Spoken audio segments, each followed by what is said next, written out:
Bonjour à tous et merci de regarder cette interview, toujours dans la plus grande simplicité. Je suis Adrien Reuter et je suis plus qu'enchanté d'accueillir la magnifique Pomme.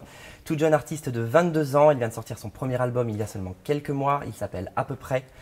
C'est une artiste qui crée une atmosphère très féerique, je dirais, avec sa voix pure et délicate. C'est un petit bout de femme sur lequel il y a énormément de choses à apprendre, donc sur ce... Bonjour Pomme. Hello. Est-ce que ça va? Bah oui, ça va bien. Je voudrais commencer par te dire un grand merci d'abord parce que j'ai travaillé tout ce week-end sur cette interview avec ta musique et ton album en boucle et c'était vraiment comme si j'étais dans un petit cocon de chaleur et de douceur et c'était vraiment très agréable. Donc merci beaucoup pour ta musique. C'est gentil. Alors on va commencer vraiment doucement. La première chose que je voudrais savoir, c'est est-ce que tu préfères que je t'appelle Pomme ou par ton vrai prénom Claire? Bon, tu peux m'appeler Claire. Les gens m'appellent de plus en plus Claire parce qu'ils comprennent que ça vient de... Je crois que les gens commencent à comprendre que Pomme, ça vient de mon nom de famille récemment. Et du coup, les gens m'appellent Claire maintenant. Il y a même des gens qui m'ont demandé de signer des disques Claire. Je sais pas trop ce que j'en pense, mais... Mais j'ai vu que Pomme, en fait, ça venait du collège où on t'appelait comme ça. Ouais. Et tu t'es juste dit banco, va pour un nom d'artiste. Mais ça vient de mon nom de famille, en fait, parce que je m'appelle Claire Pommet. Et du coup, tu savais pas ça? Je savais ça, Ah, mais tout le monde ne le sait pas. Tout le monde ne le sait pas. Et du coup, oui, du coup, c'était un peu mon surnom au collège.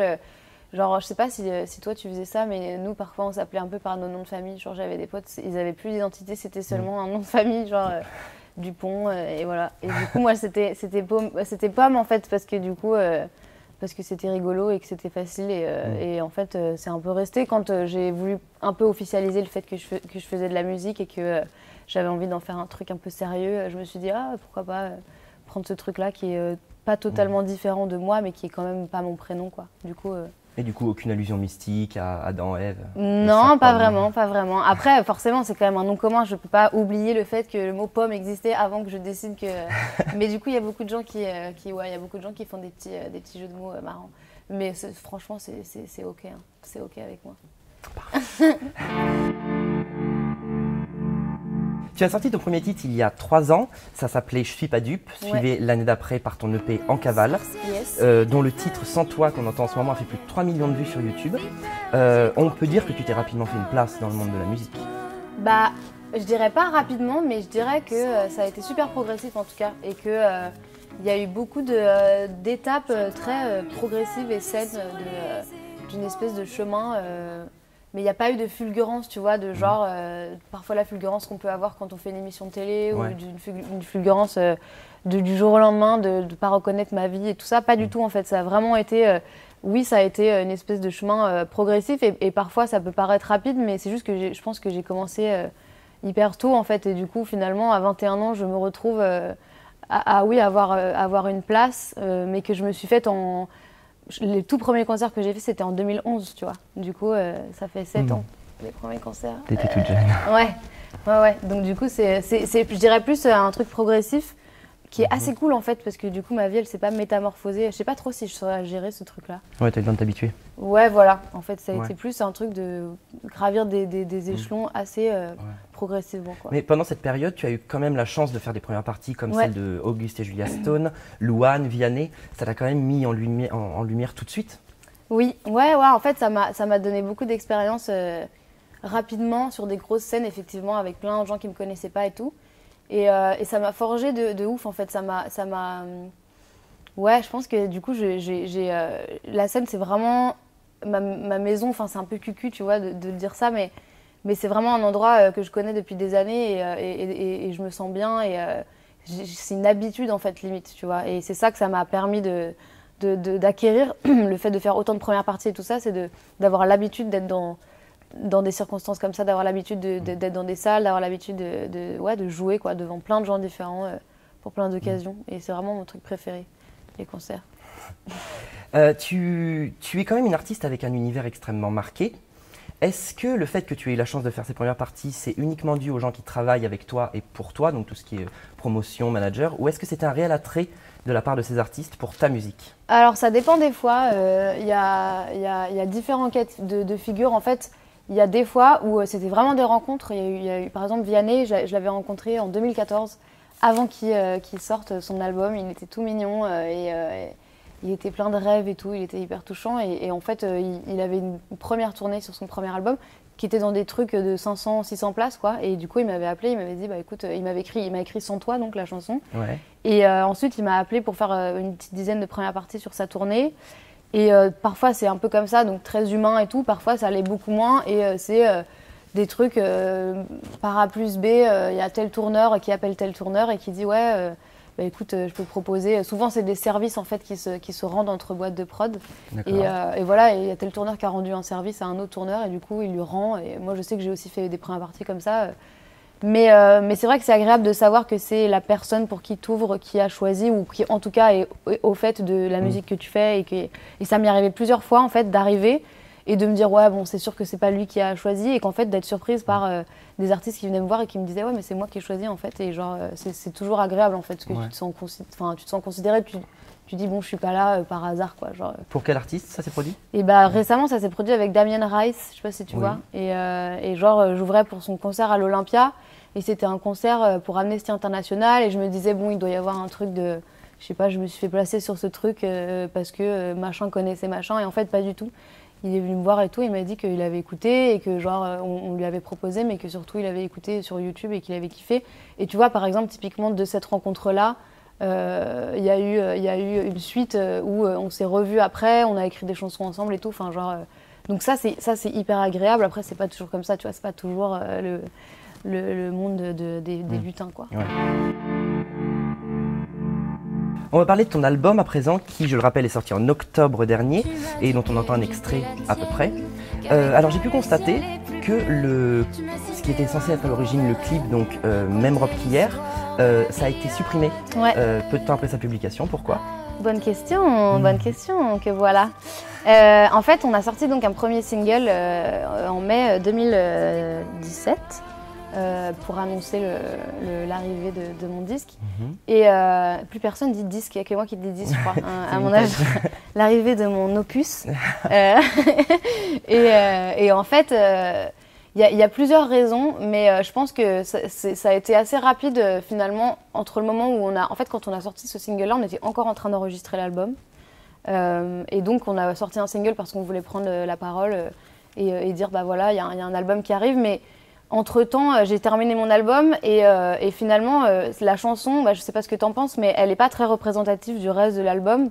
Elle est un peu la seule à être dans cette veine un peu plus pop, un peu plus joyeuse, tu vois.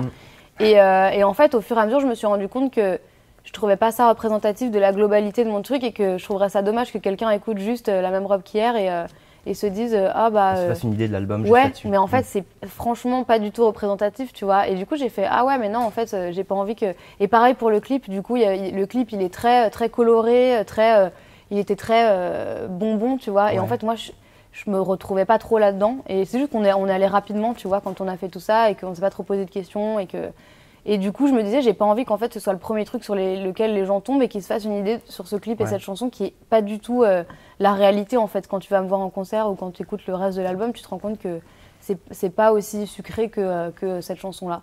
Et du coup, voilà, c'est une chanson qui existe encore, je la chante encore et tout. Enfin, genre, c'est pas du tout une chanson que je rejette. C'est juste que je trouvais pas que c'était une bonne chanson pour me présenter, quoi, en fait. Et du coup, voilà, tout simplement. C'est donc une collaboration à part entière entre toi et deux réalisateurs, arrangeurs, Benjamin Ekimian et Mathieu Joly. Yes. Du moindre mot jusqu'à la moindre note, tout a été pensé à trois?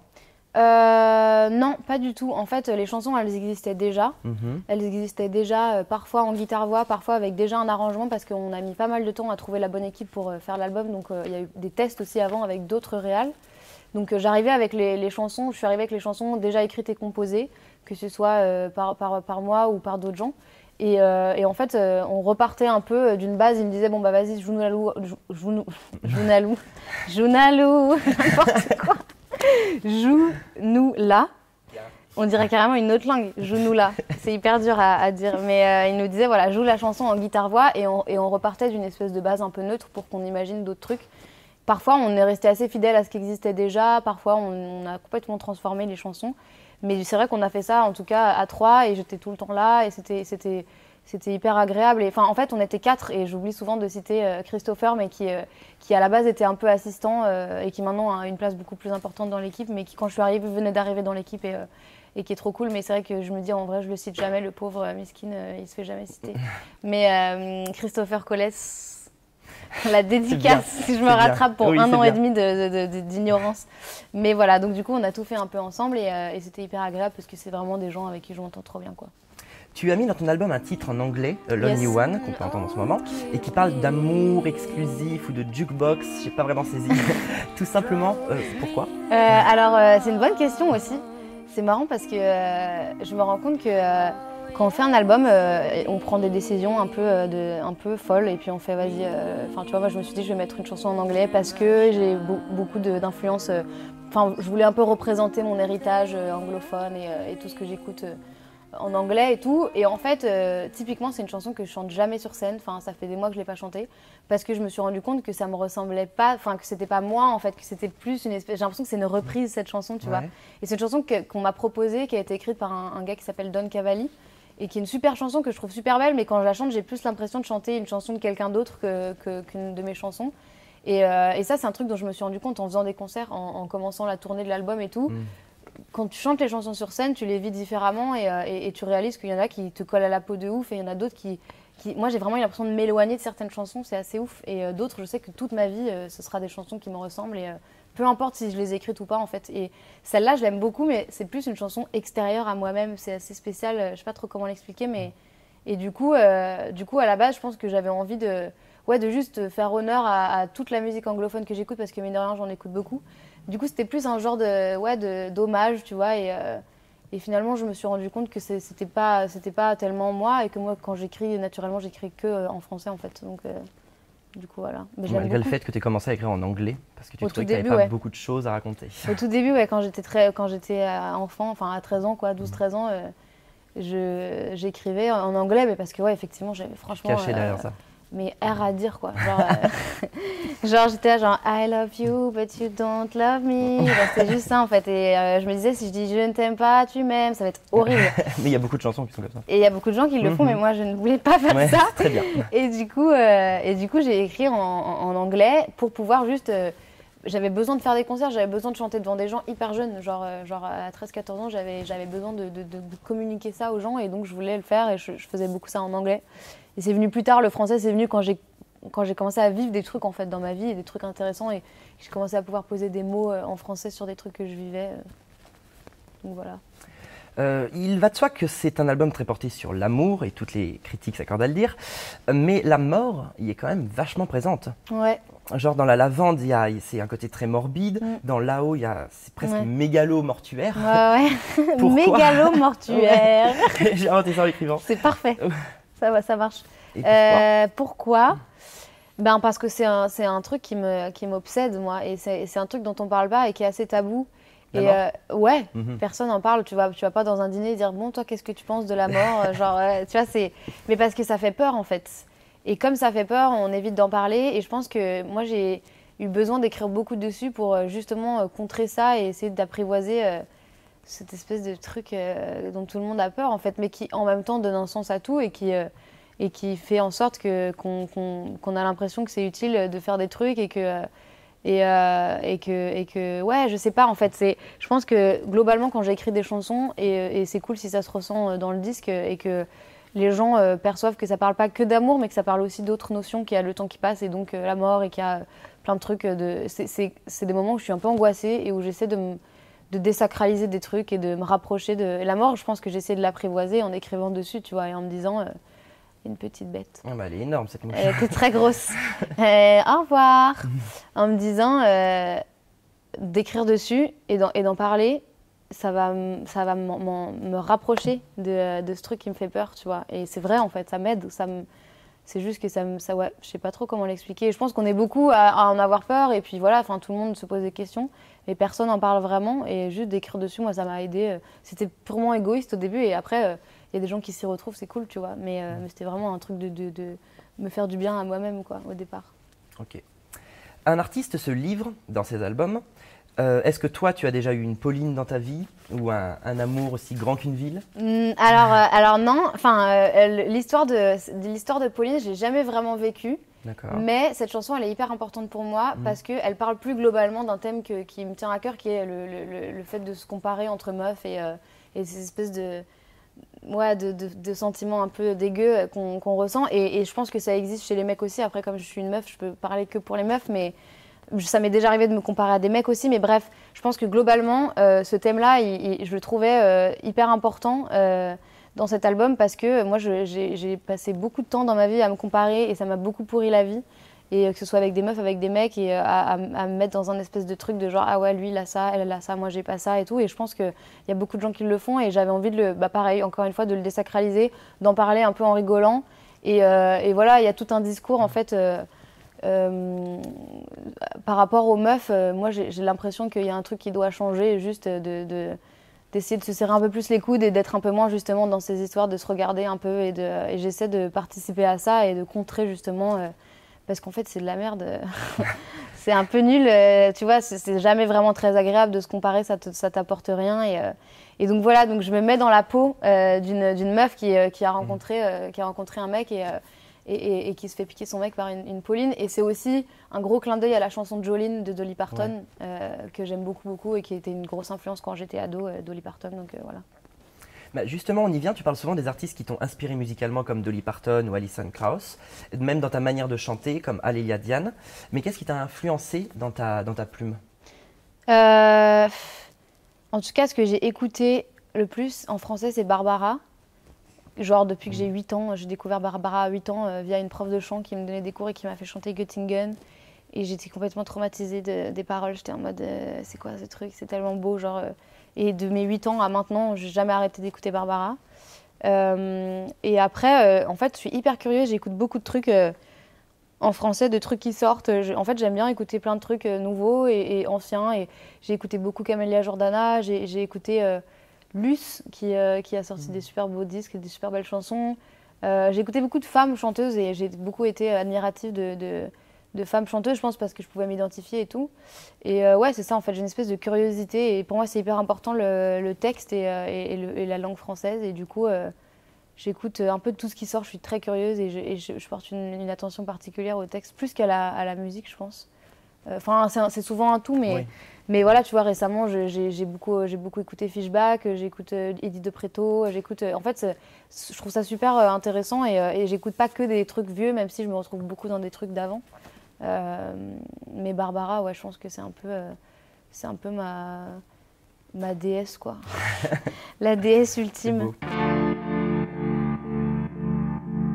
Alors, on va bien évidemment rester dans le domaine de la musique, mais on va aborder des questions un peu plus personnelles.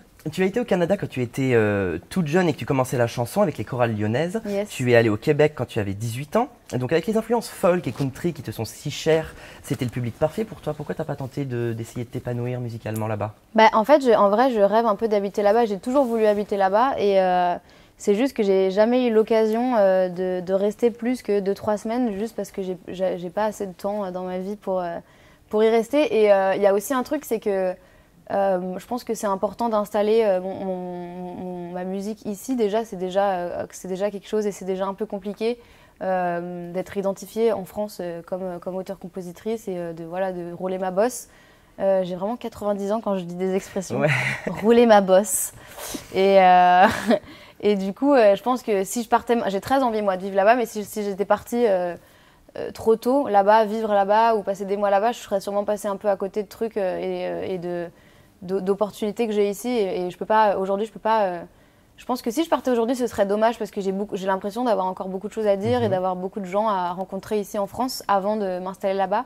Parce que j'ai vraiment envie de vivre là-bas, en fait, moi. Et du coup, si je pars là-bas, je reste là-bas. Genre, je vais pas revenir ici. Du coup, je me dis, c'est quand même... Je pense que c'est mieux de rester un peu ici, de faire des choses que j'ai encore jamais faites ici parce qu'il y en a plein. Et ensuite d'aller là-bas. Mais ça m'empêche pas de faire plein d'allers-retours.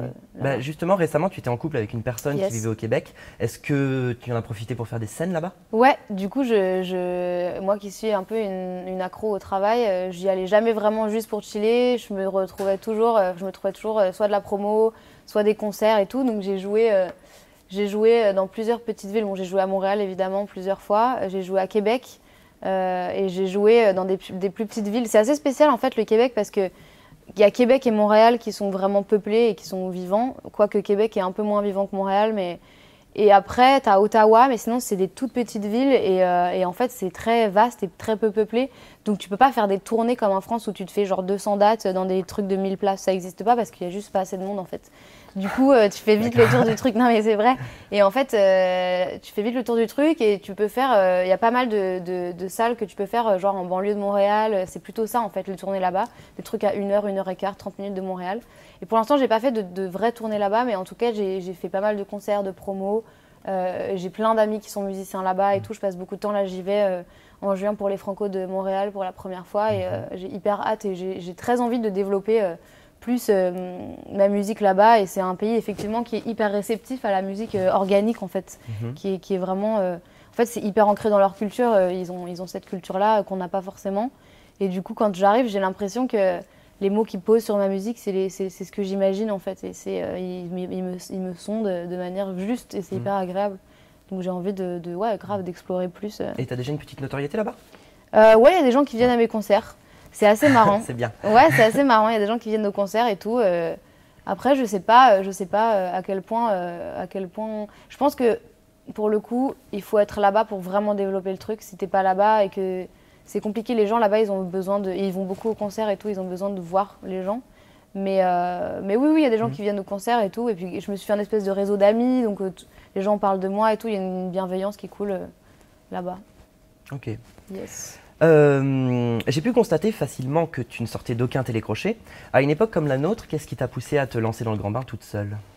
Pour tout te dire, j'ai eu très envie de faire des télécrochets, mais quand j'étais plus jeune. Genre à 12 ans, c'était mon rêve absolu quoi. Non mais vraiment, toutes mes idoles, c'était... Et quoi comme télécrochet? La Nouvelle Star, je voulais faire. C'était Camélia Jordana, justement Luce qui sortait de la Nouvelle Star aussi et tout. Genre, je trouvais qu'elles avaient de la personnalité, je trouvais ça hyper inspirant.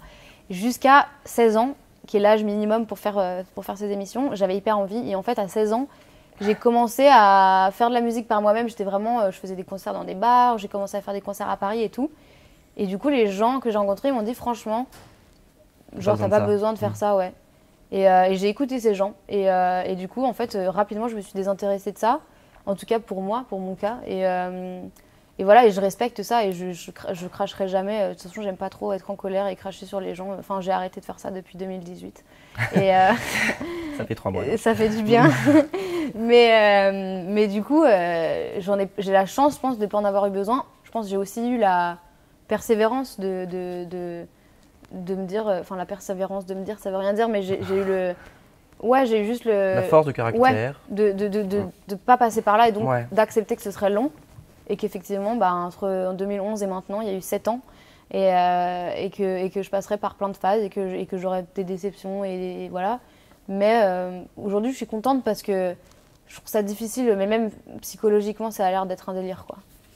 Du coup, non, mais vraiment. Et je sais pas si j'aurais, tu vois, le truc de progression sain dont je te parlais et tout, je sais pas si j'aurais survécu à un truc comme ça. C'est vrai que ça peut être un peu plus violent. Où tout le monde te parle dans la rue et tout, et où tu peux te faire aussi oublier super vite. C'est ça, en fait. Absolument. Ça, c'est horrible. Ça, c'est horrible. Et, oui, c'est violent dans les deux sens. Ouais, de ouf. Donc, du coup, je me suis dit, bon, c'est cool, en fait. J'ai rapidement signé un contrat avec un label et tout en 2015 et je me suis dit, bon, en fait, t'as fait 100 pour l'instant. Et voilà, ça se trouve, à 30 ans, je ferai une émission. Voilà, je trouve pas ça mauvais. C'est juste que je pense qu'il faut avoir des grosses épaules, quoi, pour faire ça. Moi, je suis pas une gueudin comme ça. Comment s'est faite ta première collaboration avec Mathieu Mendes? C'était pour ton tout premier clip. Tu avais à peine 17 ans. Et c'était sur OK. C'est pointilleux sur les âges. Absolument. 17 ans. Eh bien, c'était justement sur la tournée de Luce. Lui, il était guitariste et du coup, je l'avais sur Facebook en ami, tu vois, genre j'avais 15 ans quand on s'est rencontrés. Et en fait, je sais plus, on s'écrit un message et puis il me dit « Ah, mais tu fais de la musique, machin, on se rencontre ». Et puis en fait, il me dit qu'il est en train de faire un album et qu'il a besoin d'une voix de meuf pour un duo et il me propose et je dis « Bah vas-y ». Moi, je me lançais un peu dans l'inconnu, j'étais en première, j'étais à l'école et tout, je comprenais pas trop et je t'avoue que ça m'a pas mal coupé de mon quotidien d'adolescente lycéenne à ce moment-là. Parce que j'ai fait beaucoup de promos avec lui, parce que du coup c'est devenu son single, donc on a fait pas mal de promos. Et du coup j'ai un peu j'ai un peu eu une année de terminale ciselée entre le lycée, les cours et être avec Mathieu et faire de la promo et rencontrer des gens à Paris et tout. Donc j'avais pas trop de vie sociale développée. Et voilà, j'ai fait ce choix-là qui est particulier. Et du coup, après, j'ai plus découvert la vie à 19 ans, quoi, genre après. Et ça m'a permis de mettre un pied dans cette industrie et de comprendre tout un tas de trucs. Et aujourd'hui, je me sens vachement chanceuse d'être partie avec ces armes-là parce que franchement, c'est pas évident parfois. Enfin, tu vois, il y a plein de trucs à jauger et tout. Il y a plein de paramètres. Et du coup, moi, à 19 ans, je savais comment ça fonctionnait, quoi. J'arrivais pas en mode genre, ok. Je pense que ça m'a aidée après, finalement. Quel souvenir tu gardes de ton duo avec Ben Mazué, avec le titre J'attends, qui a été fait à la fin de l'année dernière et qui est sur son album à lui? Oui, et ben écoute, c'est assez marrant parce que je pense que tous les deux, on s'imaginait pas trop, mais ce duo, il plaît vachement aux gens. Et on l'a fait un peu comme ça. Voilà, lui, c'est lui qui a écrit la même robe qu'hier, en fait, Ben Mazué. Et on s'aime bien et on se respecte et tout, artistiquement, on s'entend bien. Et il m'a dit, vas-y, on fait une session acoustique. Et je lui ai dit, bah ok, mais on a fait ça un peu à l'arrache, on était tous les deux un peu fatigués. Et en fait, le truc a trop plu aux gens et on s'y attendait pas parce que c'est vraiment un truc spontané, tu vois. Et voilà, moi, c'est un mec que j'aime beaucoup. Pour le coup, il écrit hyper bien et je trouve qu'il est sous-coté, ce mec, c'est ouf. Genre, enfin, là, il joue à l'Olympia quand même en novembre et c'est rempli et c'est hyper mérité, mais il est pas, on le voit pas partout, tu vois. Et c'est un mec hyper talentueux qui a une écriture hyper fine et tout son dernier album, ça parle d'amour, mais d'une manière que j'avais encore jamais entendue, à savoir une espèce de vérité, genre de désillusion, mais vraie, tu vois. Et tu sens que le mec, enfin, tu vois, je sais pas, il raconte ce que c'est vraiment, quoi. Pas un truc de paillettes où tu chies des arcs-en-ciel. Là, c'est vraiment la vraie vie et en fait, c'est hyper touchant, quoi. Donc du coup, non, je le respecte beaucoup, on s'aime bien. En plus, il a 2 petits-enfants trop beaux et moi, j'aime bien les enfants. Justement, j'allais venir le 15 juillet prochain, tu seras au Francophonie de La Rochelle et il y aura aussi celle de Montréal un peu avant. Ouais. C'est vrai que tu as du coup un amour tout particulier pour les enfants? Oui, mais pourquoi le rapport avec les francopholies? Les francopholies, c'est pas là où vous faites des ateliers pour les enfants? Ah si. Ah, si, t'as raison. Quand même de savoir. Oui, t'as raison. T'as raison. En fait, oui, je vais expliquer ça, t'as raison. Oui. Parce qu'en fait, il y a les francopholies, donc c'est un gros festival de chansons françaises, mais il y a un pôle éducatif, effectivement. Et moi, j'ai fait pas mal d'ateliers d'écriture, oui. Mais du coup, dans le festival, c'est vraiment comme un festival de musique, mais ils ont tout un tas d'opérations d'ateliers dans des écoles primaires, dans des collèges et tout ça. Et pour faire accéder les enfants plus facilement à la musique? En fait, on écrit des chansons pendant une semaine et moi j'adore ça. Et en parallèle de ce que je fais musicalement, j'ai toujours voulu être prof d'anglais ou prof, quoi, genre être au contact d'enfants. Et donc c'est trop bien pour moi de pouvoir lier les deux et de pouvoir faire de la musique et de pouvoir être avec des enfants. Et enfin, je sais pas, c'est un truc qui me rend hyper vivante et parfois je me sens vachement plus utile quand je suis en train de faire des ateliers d'écriture avec des enfants qu'à d'autres moments de ma vie où je fais des trucs et où je me dis ok, c'est bizarre ma vie quand même des fois, genre faire de la musique c'est un peu étrange parfois, tu vois, c'est pas très palpable ou tu t'es là genre ouais je fais un truc mais je sais pas trop c'est quoi qui va se passer. Pour certains, être artiste est un plan B. Hein. Ouais voilà, exactement. Et du coup voilà, moi je le vis pas comme ça mais c'est vrai que c'est très concret de faire ces ateliers là et effectivement c'est financé par les francopholies. Et moi, j'ai toujours à cœur j'aimerais bien toute ma vie pouvoir... la semaine prochaine, je fais des ateliers avec des enfants. Mais j'aimerais bien pouvoir le faire régulièrement et que ce soit un truc qui reste dans mes activités, ouais. Quoi. Ouais. On est bien d'accord que l'un de tes arrangeurs-réalisateurs, c'est le fameux Wax avec qui tu fais des covers sur YouTube. Ouais. D'accord. Alors, on regarde juste 2-3 images et après, tu me dis lequel des deux a rencontré l'autre.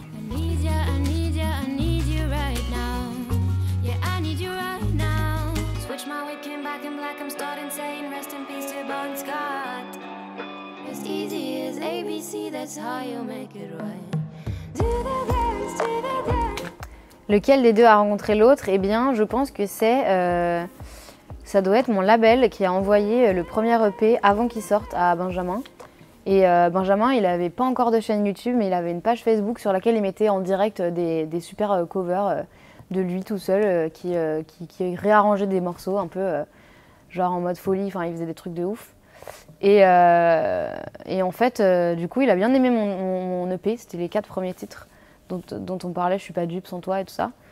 Et du coup, on s'est rencontrés, on a fait une première vidéo ensemble qui a bien marché. Enfin, il y a un truc où notre duo, en fait, il y a eu un truc hyper naturel et facile entre nous, où on s'est hyper bien entendu.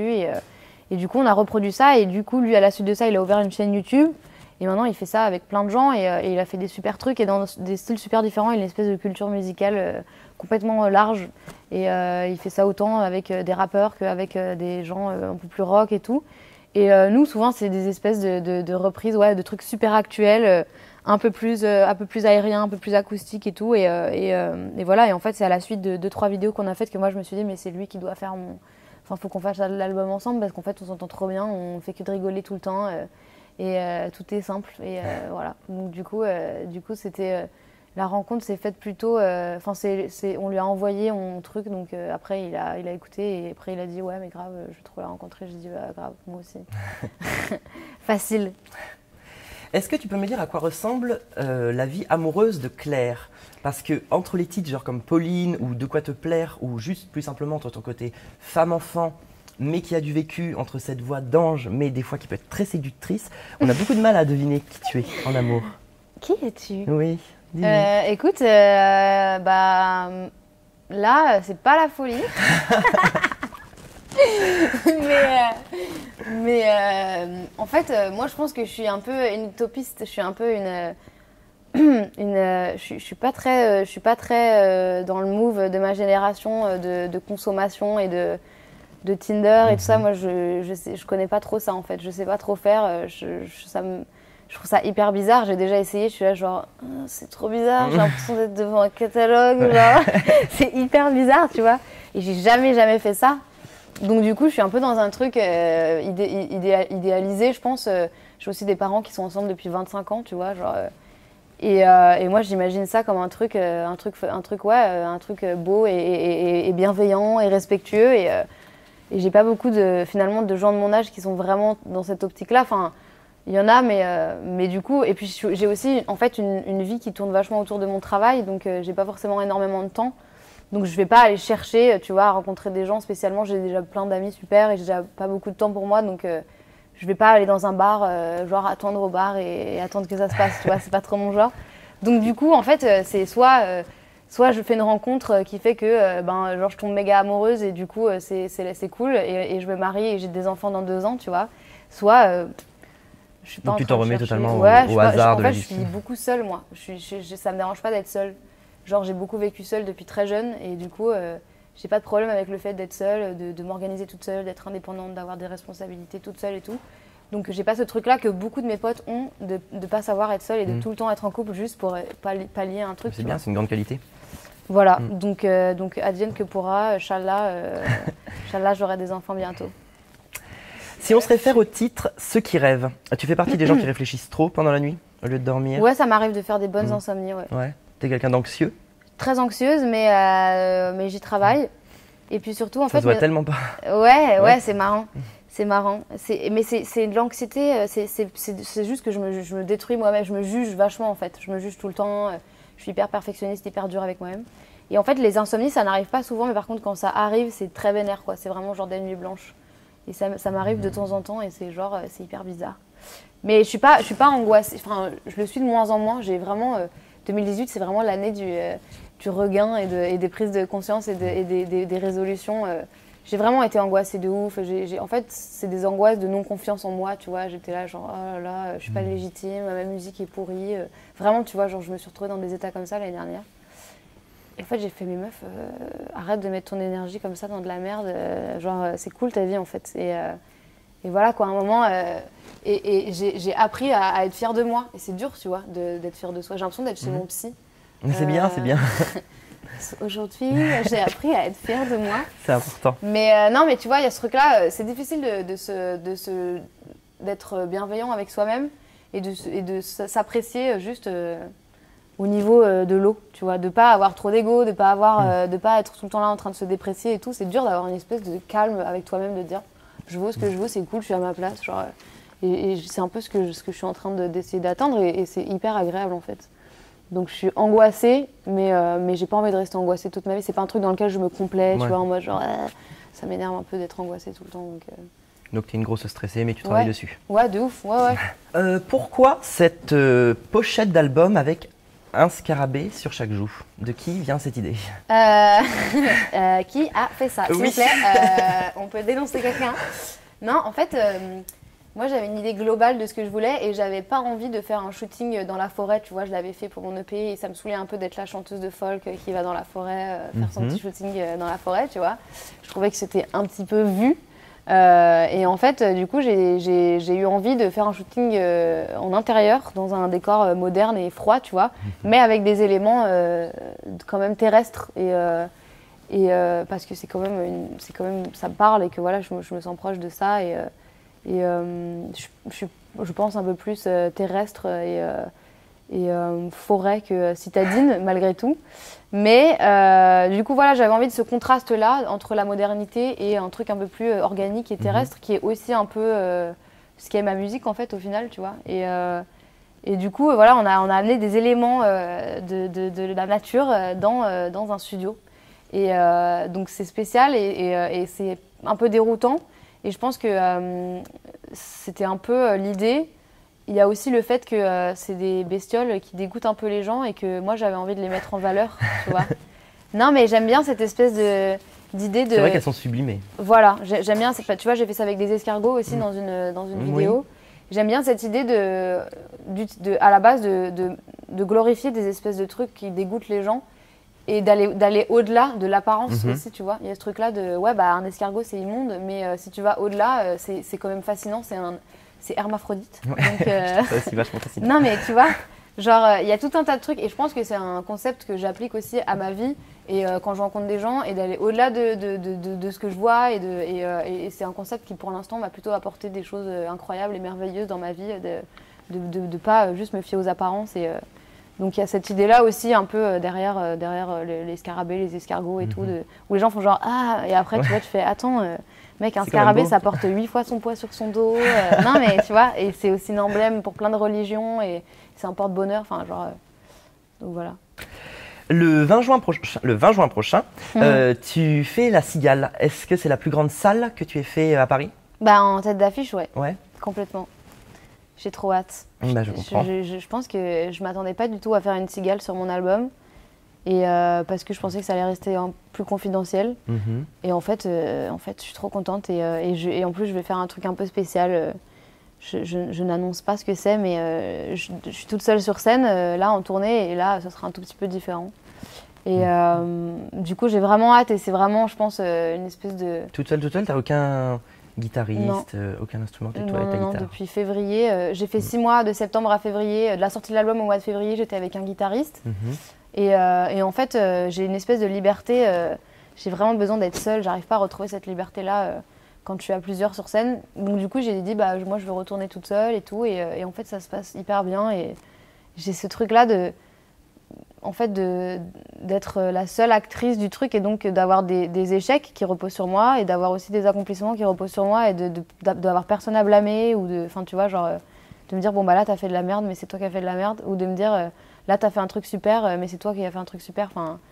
Et je pense que je trouve ça agréable et je trouve que c'est une espèce de liberté que j'arrive pas à retrouver à plusieurs. Donc je suis repartie toute seule depuis février, mais pour La Cigale je fais un truc un peu spécial parce que c'est grand.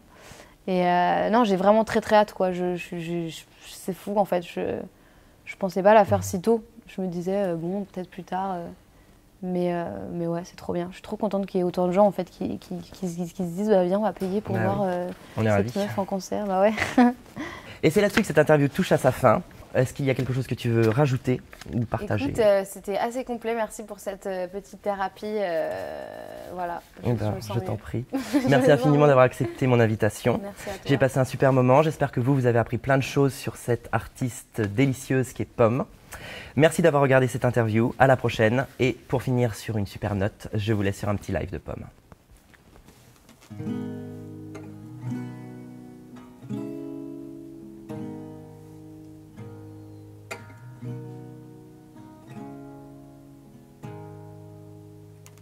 Mes nuits blanches ne sont pas blanches, à peine claires, semées d'étoiles.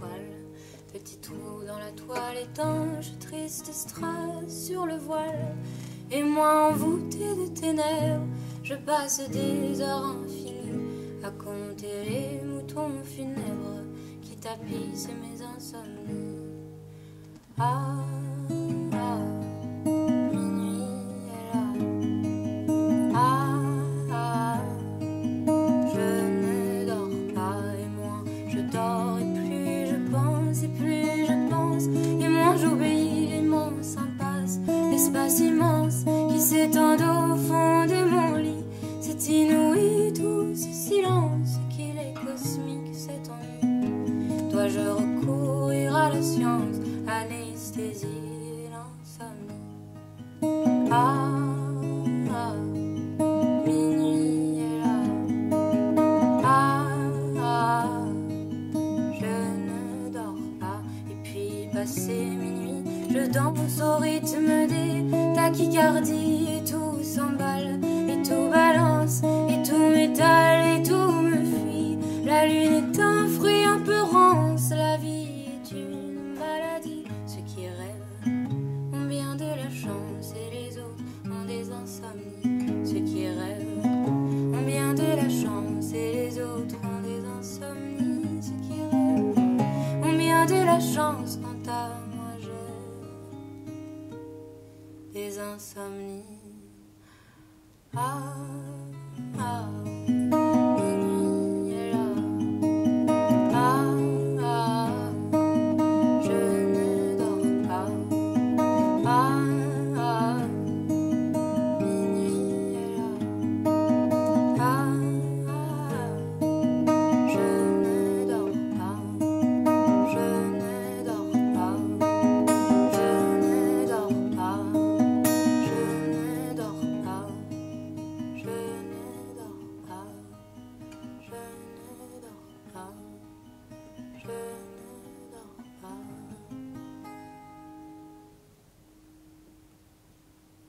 Namasté. Ceux qui rêvent ont bien de la chance et les autres ont des insomnies. Ceux qui rêvent ont bien de la chance, quant à moi j'ai